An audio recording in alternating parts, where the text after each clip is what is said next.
against the world, baby. My direction. Nick is a troubled young man. Be my guide.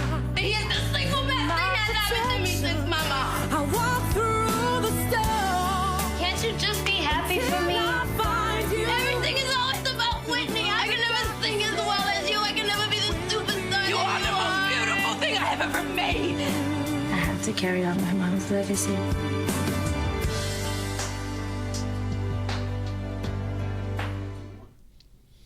All right, movie lovers, I got a special treat for you today. We are here at TV1 with the star of the Bobbi Kristina story, Miss Rovaris. Thanks for letting us come by here and chat with you. Oh, thanks for having me. Excited to be here. So, I know that's not your first project. You've been on a couple of projects before, but I mean, you're lead and everything. Like, is there any like real nerves that you feel now after this stuff is already shot that's about to come out on TV? Are you? Well, I feel really protective of Chrissy at this point. Like, the whole thing is very personal to us as a cast in general. So it's kind of like, the world's about to see our baby. But more than anything, I am, I guess, primarily concerned with everyone knowing Chrissy's story and receiving it and seeing it. Yes, I mean, there'll be people who say negative things, but the overall essence of this film is very positive, and it's a sad story about the early passing, unfortunately, of an amazing woman, and you get to see her for the first time. Yeah. So that's really important to me. People always think of people like Bobbi Kristina as privileged or stuff because they grew up with celebrities and everything was good, but I mean, from the story, it shows that dealing with being in the shadows is like something that's real heavy too. Like, was that something that you learned about her from the story that you didn't know before? Yeah, absolutely. I mean, I think she's so untouched and so unknown that everything is pretty much new information outside of her living in the shadows. But you definitely see, some of the struggles of that pressure of your mom being so amazing, and trying to find your own place outside of that, trying to find your own place outside of your dad. You see the ups and downs, and without giving too much away, right before her passing, she had just found what she needed to go and pursue her own dreams. And, she realized that she was enough. She didn't need Nick. She had this amazing relationship with Bobbi. And, I mean, we know the way the story went. But at that moment, she was ready, and she was going to go do it. Yeah. So, I mean, it seems just from talking to you that you're, like, really emotionally attached to this this character. Like how long was the shoot, and how did you, like, when it was the last day and was martini shot and cut, like, how did you deal with that, like, that it's over and you're like, as far as you just playing the character at that moment is over? Was that hard at that moment also? Yes, it was really hard because actually our last scene was one of our heavier ones. It's a scene with Demetria and I where Chrissy and Whitney, it's a bathroom scene. They're having a really, really intense moment without giving it away, where Chrissy nearly drowns, and so Whitney's trying to save her. And it was like, all right, wrapped, we're cut. And I was on a plane within a couple hours, like that morning. And so then I come back to LA, and I'm like, I've got Chrissy all over me. So it really took me a good 2 weeks to kind of transition back into joy. And then I still keep in touch with Demetria, who went through the same thing, and our director too. We were back in LA like completely out of whack because we were still, I mean, we filmed like almost every day on that project. And then I mean, a lot of people have asked me, was it hard to get in? But it was harder to get out of the character.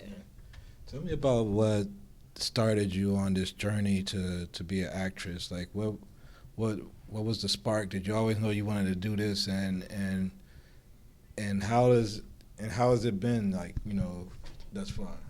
Well, I was definitely one of those people from birth that just knew, and I actually ran into an old childhood friend the other day, and she was like, "You've been singing since pre-K. I'm so happy for you." So I was that kid. I just knew, and it's not easy. It is not. It is definitely a struggle. I feel like a lot of people will probably think this was overnight, or she just got this, but no.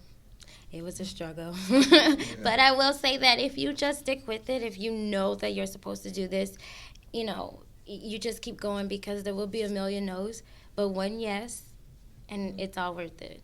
And speaking of those, you're from the NO. What part are you from? Algiers.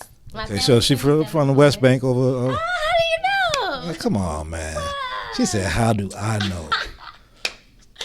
Come on, it. we're gonna talk about it on Fat and all that, cause y'all know that I know all that, right? OMG, that's so great. So I mean, it's been a lot of stars coming from New Orleans. You got I don't know why I drew a blank with my homeboy from Kofi. No, oh, I was straight out of Compton. My Easy. He's so amazing. Oh man, he's a great actor, and Quavagene, and like so. I mean, is that helping? Did all these people doing well and all the film credits that brought the film industry there? Did that have anything to do with you believing that you could be Hollywood from New Orleans, or were you just the confident little? No. I do think though that New Orleans is such a rare and beautiful place that I think if it's very nurturing for creative types and artistic types. It's just, I mean, they encourage you to be who you are, eat good while doing it. We're gonna call you baby and love you through it. So maybe that's why so many successful artists are coming from New Orleans. I'm just so proud to have been from there. But I mean, all kind of people are inspirational. No, I wasn't just like I'm all that. No. Yeah, I know you was. So all right. So before we go, you gotta tell us what's coming up next for you besides this major picture on October 8th that everybody's gonna check out. And so, I mean, I don't know exactly what's next yet. I have a few things that we can't really talk about, but I did just sign with a new management company with Mainstay Entertainment, so that's huge, and a new agency and a new publicist. But I will say that the things I've been reading for lately are like starring projects of pilots and movies, and they're for women of color. So that's really, really exciting and encouraging that there are a lot more roles for us out there now. So I'm excited.